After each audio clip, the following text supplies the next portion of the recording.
Muy buenos días, paz y amor, hermanos, amigos y radioyentes de este canal que, como siempre digo, tanto edifica y tanto bien hace a todo aquel que lo escucha. La verdad, aunque puede ser incómoda, la verdad siempre edifica. Mi nombre es Diego Martín y como cada jueves desde esta bella tierra como es Irlanda tengo la bendición y el privilegio de poder compartir con todos ustedes un pensamiento que a modo de devocional espero que pueda llegar a cada uno de vuestros corazones y sea de mucha bendición. Como siempre, desde la atalaya, como vocero de parte de Dios traigo mensajes, voces, gritos que nos avisan de los peligros que vienen, de los peligros que ya están entre nosotros, de aquello que ya han anidado en nosotros y alertando porque puede que ya algunos llamen a lo malo bueno y a lo bueno malo.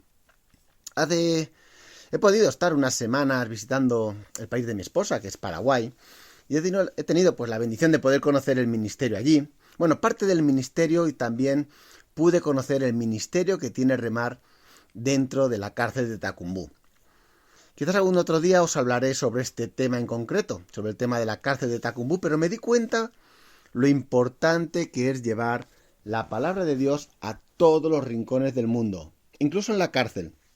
Dicho de otra manera, lo importante que es evangelizar. Por lo que hoy el tema que traigo, muchas veces mucha gente va a la iglesia a buscar palabra para sí mismo o palabra para ver cómo trabajar en sí mismo, cómo mejorar la vida, cómo enfocar algún problema, pero hoy quiero hablar de una palabra que nos lleva a pensar en los demás. Hoy me gustaría hablar de evangelizar y yo me hacía una pregunta. ¿Por qué nos cuesta tanto evangelizar? Yo tengo que reconocer que a mí a veces me cuesta evangelizar. Y a mucha gente veo que les cuesta evangelizar, porque si no, todo lo que veríamos por ahí sería gente evangelizando y no es algo frecuente que podamos ver en nuestra sociedad. Incluso en el ministerio, incluso en la iglesia, el tema de evangelizar, el tiempo para evangelizar es un tiempo que es secundario. Y el Señor me estaba hablando y ministrando sobre este tema. Pero bueno, para poner el contexto quería basarme en el libro de Hechos, en el capítulo 16, del versículo 22 al versículo 34, y es una historia muy conocida. Es un pasaje muy conocido, es el pasaje cuando Pablo y Silas van a Filipo.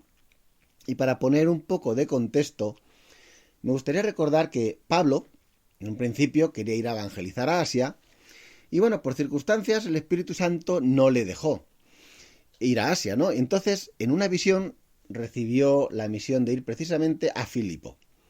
Cuando llegó allí, encontró en una playa a Lidia, la cual pues era una mujer pues que podríamos decir que en esa época era una empresaria, una mujer que tenía un negocio, la cual pues se convirtió. Luego, después se encontró con una hechicera, la cual unos hombres la usaban, la tenían como esclava para ganar dinero, pues porque tenía la cualidad o tenía la propiedad de que era divina, ¿no? Tenía ese don, vamos a decir, de adivinación, pero no era un don dado por Dios, sino un don por un demonio que tenía, ¿no? En el cual este don, pues le permitía a esos hombres ganar dinero, pero Pablo la liberó. Eso, lo que ocurrió entonces es que fue llevado por estos hombres ante los gobernantes de la ciudad, ante los jefes, digamos decir, de la ciudad, y después de recibir unos azotes y una paliza, vamos a decir así, tanto Pablo como Silas fueron metidos en prisión y allí todos sabemos que ellos empezaron a cantar, hubo un terremoto, se abrieron las puertas, se abrieron las celdas, los grilletes donde estaban ellos atrapados en el cepo se abrió y cuando llegó el vigilante que estaba encargado de todo ello, al ver y pensar que se habían escapado, decidió matarse, porque pensaba que se habían escapado y por lo tanto iba a pagar con su vida, ¿no? Sin embargo, Pablo le dijo, no temas, no te mates, que estamos todos aquí. Y aquí es donde ya quiero leer lo siguiente, ¿no? Pero Pablo clamó a gran voz, diciendo, no te hagas ningún mal, pues todos estamos aquí. Él entonces, pidiendo luz, se precipitó adentro y temblando se postró a los pies de Pablo y de Silas. Y sacándolos les dijo, señores, ¿qué debo hacer para ser salvo? Ellos dijeron, cree en el Señor Jesucristo y serás salvo, tú y tu casa. Y le hablaron la palabra del Señor a él y a todos los que estaban en su casa. Y él, tomándolos, en aquella misma hora de la noche, les lavó las heridas y enseguida se bautizó, él con todos los suyos, y llevándolos a su casa, les puso la mesa, y se regocijó con toda su casa de haber creído a Dios. Mirad, hermanos, este pasaje para mí es un ejemplo clarísimo y un ejemplo muy bueno de lo que es evangelizar, y podemos aprender ciertos puntos sobre el tema del evangelismo, que me parece que hoy en día se están perdiendo o estamos confundiendo. En primer lugar, lo que sí me gustaría decir es que para poder evangelizar, lo primero es que tienes que tener el Espíritu Santo dentro de ti. Tienes que tener una buena relación con el Espíritu Santo, porque como hemos visto al principio, dice la palabra que Pablo fue guiado por el Espíritu Santo. No le dejó ir a evangelizar a Asia, se le cerraron las puertas allí. Y a través de una visión se le mostró que tenía que ir a Filipo. Mirad, muchas veces cuando se cierran las puertas pensamos que es el demonio. Siempre que se cierran las puertas pensamos que es el Señor. Y muchas veces es el Espíritu Santo el que nos va cerrando las puertas, para que podamos ir donde realmente está la visión de Dios. Muchas veces estamos más centrados en nuestra propia visión que no en saber cuál es la visión de Dios. Y es así como vemos que Pablo fue llevado por el Espíritu Santo a la ciudad de Filipo. A través de una visión, lo que empezamos a ver como un milagro. Una visión, a fin de cuentas, es un milagro que viene de parte de Dios. Allí se encontró con Lidia, la cual se convirtió, cosa que es otro milagro. Luego veremos cómo libera a una hechicera, cosa que es otro milagro. Luego vemos cómo se abren las puertas de la cárcel, cómo se rompen los grilletes, cosa que es otro milagro. Vemos cómo se convierte el carcelero, cosa que es otro milagro. ¿Y a dónde quiero llegar con todo esto? Mirad, Pablo, que estaba centrado en evangelizar, iba de milagro en milagro. Y esto me hizo pensar en algo. He buscado en todo el libro de Hechos, he buscado a ver dónde se describe la iglesia primitiva, cómo funcionaba la iglesia primitiva, cuáles eran las prioridades y las obras de la iglesia primitiva. Y no he encontrado nada escrito donde diga que la iglesia estaba pidiendo constantemente milagros. La iglesia primitiva no pedía milagros. La iglesia primitiva en lo que estaba centrada era en evangelizar, en dar testimonio de lo que habían vivido y centrados en el mandato de Cristo de ir y hacer discípulos por todo el mundo, es decir, en predicar el evangelio por todo el mundo. Y es ahí donde la iglesia estaba centrada. Es entonces cuando toda esa labor vemos que es respaldada por Dios con milagros. Lo que me he dado cuenta es que yo puedo ver milagros en esa primera iglesia, en la iglesia primitiva, cuando estaban dedicados en ganar almas. Yo, y lo que puedo ver, es que vivimos en una generación que solo pide milagros, que no quiere pagar el precio de ir a buscar esos discípulos. Vemos cómo se anuncian reuniones de venga y recibe tu milagro. Y la gente va, sin embargo la gente no sale a evangelizar. Y cuando hablamos de milagros, yo tengo claro una cosa, y es que un milagro tiene que tener como 3 características, o tiene que apuntar a 3 cosas.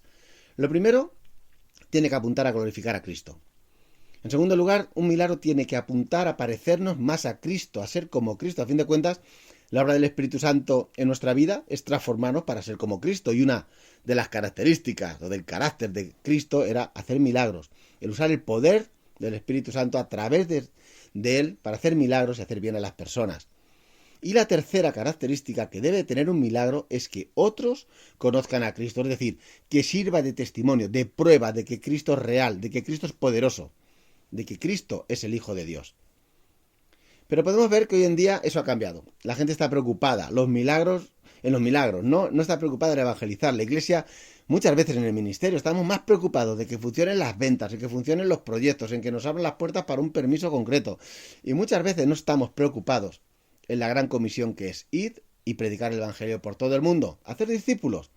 Y por eso pienso que el Señor muchas veces no nos respalda con esos milagros. Vivimos en un tiempo en que esta generación va detrás de los milagros y no quiere cumplir la gran comisión.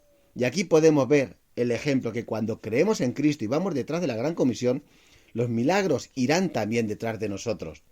Es la razón por la que creo que no vemos tantos milagros hoy en día. Pedimos muchos milagros, sanidad, que nos abran unas puertas, pero no recibimos tantos, y eso es porque el orden está cambiado. Me parece que este pasaje nos tiene que enseñar a que nos dediquemos en ganar almas, en ir por todo el mundo a ganar almas, que dediquemos mucho más tiempo a ganar almas, y Dios todo eso lo respaldará con milagros. ¿Quieres ver milagros?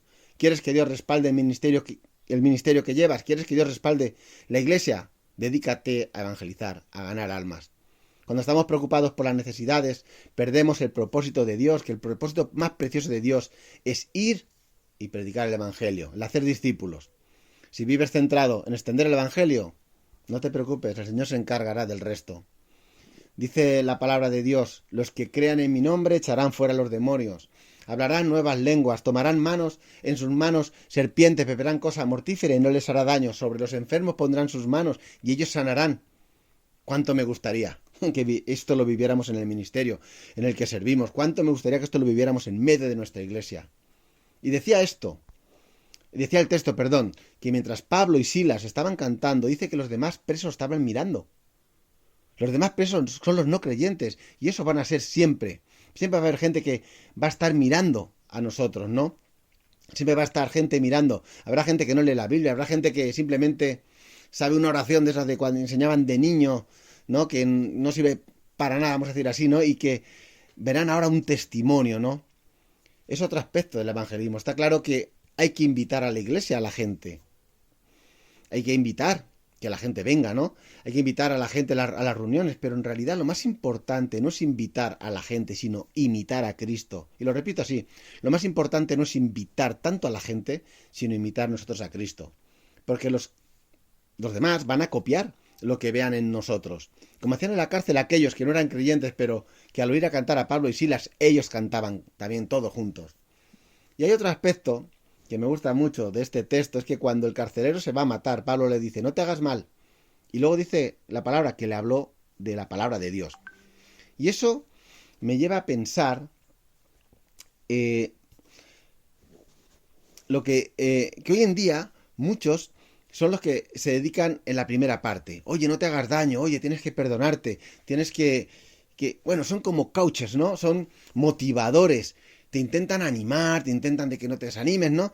Pero Pablo no se quedó ahí, no se quedó en ser un motivador. Dice que Pablo le compartió la palabra de Dios. Hay mucha gente que va por ahí contando historias, le cuenta un testimonio, le cuenta lo que Dios ha hecho en una vida, pero lo importante al evangelizar es hablar la palabra de Dios. Porque cuando uno cuenta su historia, lo que hace es inspirar. Mirad, yo he leído muchas historias que me han inspirado, ejemplos de gente que me han inspirado, pero la diferencia es que cuando hablas la palabra de Dios, es que la palabra de Dios no inspira, la palabra de Dios transforma. Si yo hoy estoy aquí, no es por leer muchas historias que me inspiraron, sino porque leí la palabra de Dios que transformó mi vida. Por eso tenemos que ir por ahí hablando, predicando, evangelizando con la palabra de Dios, y no tanto con ejemplos que puedan inspirar. Ejemplos bonitos, hay muchos, pero la palabra de Dios es la única que tiene el poder para transformar las vidas. Y voy a ir acabando. Y con ello quiero acabar con algo que me parece precioso. Mirad, la iglesia de Filipo empezó con 3 personas. Empezó con Lidia, con la hechicera, que fue liberada, y con el carcelero. Y luego podemos ver que la iglesia de Filipo era una de las iglesias preferidas de Pablo, porque fue una iglesia que empezó prácticamente desde una cárcel. Empezó con 3 personas, que luego el carcelero extendía a su familia, y que luego fue una de las iglesias con más almas de la época. De hecho, la carta de Pablo a los Filipenses está considerada una de las cartas con más amor. Y eso es el poder del Evangelio. Así es el poder, el fruto, mejor dicho, del Evangelio. Que toda la historia, desde el principio, desde que el Espíritu Santo no abrió las puertas para que Pablo fuera a Asia, desde que el Espíritu Santo le mostró una visión a Pablo de ir a la ciudad de Filipo, todo fue para que al final se convirtiera una persona que era el carcelero. En ese recorrido hubo 2 conversiones más. Y luego, a través del carcelero, toda la familia. Lo que quiero decir es que cuando uno obedece a Dios en la gran comisión de ir y hacer discípulos por todo el mundo, el predicar el Evangelio a todas las naciones, el Señor empieza a multiplicar. Empieza por uno, pero el Señor empieza a multiplicar. Y por eso hoy traigo este mensaje, un mensaje para darnos cuenta de que ¿cuál es el orden? Para evangelizar. Que si te cuesta evangelizar, si no estás dedicando tiempo a evangelizar, en primer lugar es porque no tienes una buena relación con el Espíritu Santo. Y te animo a que hagas todo lo posible para poder tener esa comunión, para tener esa relación íntima con el Espíritu Santo. Y desde aquí le pido a Dios que abra tu corazón, que abra tu mente, que salgas ahí a la calle, a donde trabajes, por donde te muevas, a evangelizar y a hablar de la palabra de Dios. Que Dios te bendiga.